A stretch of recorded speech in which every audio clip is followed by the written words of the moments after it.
नमस्कार, स्वागत करता हूँ एक बार फिर कबीर न्यूज में। हम हैं उसी नाना राव पार्क प्रांगण में। हम उत्सव मना रहे हैं अपने महापुरुष का, अपने मसीहा बाबा साहब भीमराव अम्बेडकर जी की जन्म जयंती का उत्सव मना रहे हैं। और हम इस समय है वीरांगना झलकारी बाई कोरी विकास समिति के स्टॉल में।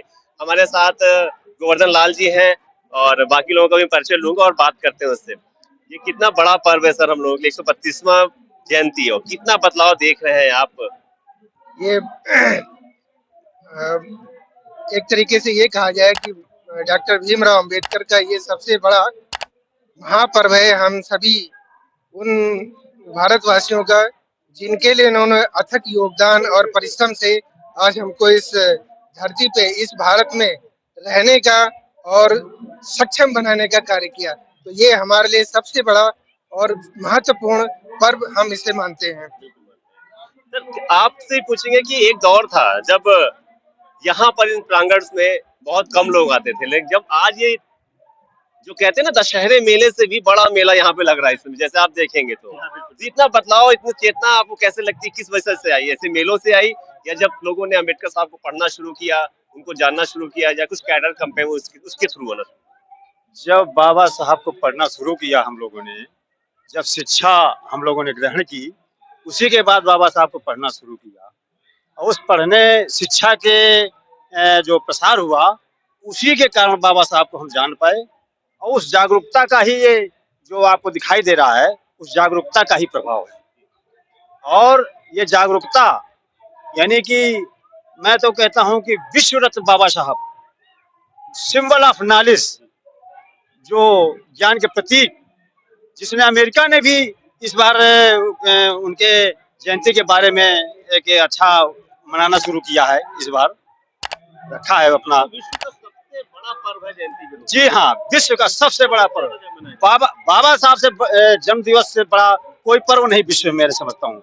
मानवता के लिए, जो समानता के लिए जो उन्होंने जो अभियान चलाया, तो अभी दूसरी तरीके से अगर देखा जाए तो एक नेल्सन मंडेला, वो भी विश्व की मानी हुई हस्ती हुई थी, लेकिन बाबा साहब के बाद वो उनका नाम लिया जाना चाहिए।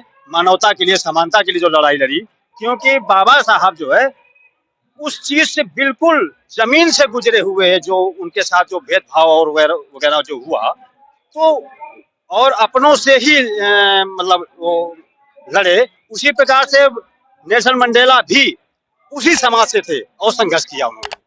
तो ये बाबा साहब का ही प्रभाव है। और बाबा साहब जिसकी वजह से हमारी ये आज जो दिखाई दे रहा है, ये उनका ही प्रभाव है। जो संविधान जो जिंदा रखे हुए, और संविधान को बचाने के लिए, संविधान के लिए हमें कुछ भी करना पड़े, क्योंकि उसी के लिए वजह से हम जिंदा हैं, और मरे भी उसी के लिए, संविधान के लिए, और जिंदा भी संविधान के लिए।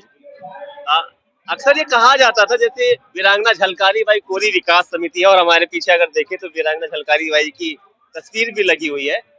कहते ये लोग थे कि पहले कोरी समाज जो होता है वो अम्बेडकर साहब को बहुत कम मानता था और एक जाति विशेष ने उसे पूरा कब्जा कर रखा था। और वो ये कहते थे, हम आरोप लगता था कोरी समाज पे कि आप लोग अम्बेडकर साहब को नहीं मानते हैं।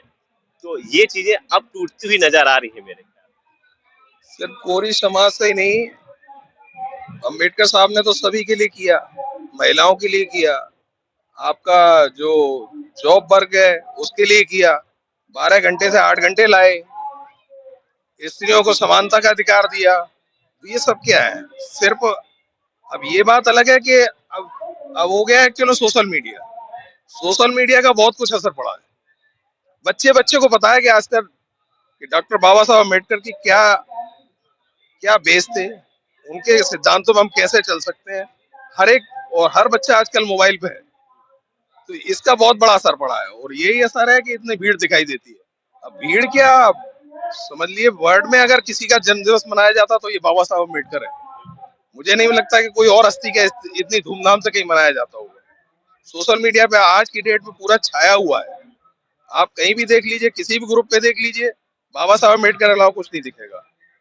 आप अलग लगा रखी है, ट्विटर भी बिल्कुल। आप मतलब मैं सिर्फ ये नहीं कह रहा हूँ कि सिर्फ रिजर्व का जो सोशल मीडिया है, और भी जितने ग्रुप बने हुए हैं उनमें भी छाया हुआ है। ऐसा नहीं है कि जो समझ चुके हैं अम्बेडकर साहब को, उन्हें मालूम है कि संविधान से क्या मिला है हमें, तो वो सब उसके लिए उनका ऋणी है। कोई भी ऐसा नहीं है कि जो उनका ऋणी ना हो। और फिर मुझे नहीं लगता कि इनके बराबरी का कोई होगा और ना हो सकता आगे। मुझे जब ओबामा जी कह गए कि अगर हमारे देश में वो पैदा हुए थे तो हम उन्हें सूरज कहते, हमारे देश में। अब हमारे देश में भी है, भले ही उनको बहुत धकेलने की कोशिश की जाती है, बहुत कुछ उनको सिर्फ मूर्तियों में दिखाया जाता है, लेकिन मूर्तियों में नहीं, वो सब जगह है, वो हर तरह से घर कर गए हैं, तो उनका कोई तुलना कहीं है नहीं। हमसे बात करने के लिए बहुत बहुत शुक्रिया सर। तो ये वीरांगना झलकारी बाई कोरी विकास समिति के पदाधिकारी जो थे, जिन्होंने हमारे साथ अम्बेडकर जयंती पर अम्बेडकर साहब के रिजर्वेशन पे बहुत सी उन्होंने बातें रखी और किस तरह से चेतना आ रही है उस पर भी हमारी चर्चा हुई। बने रहे और कवि न्यूज पे अभी मिलाता हूँ और लोगों के इस पूरे प्रांगण में। शुक्रिया।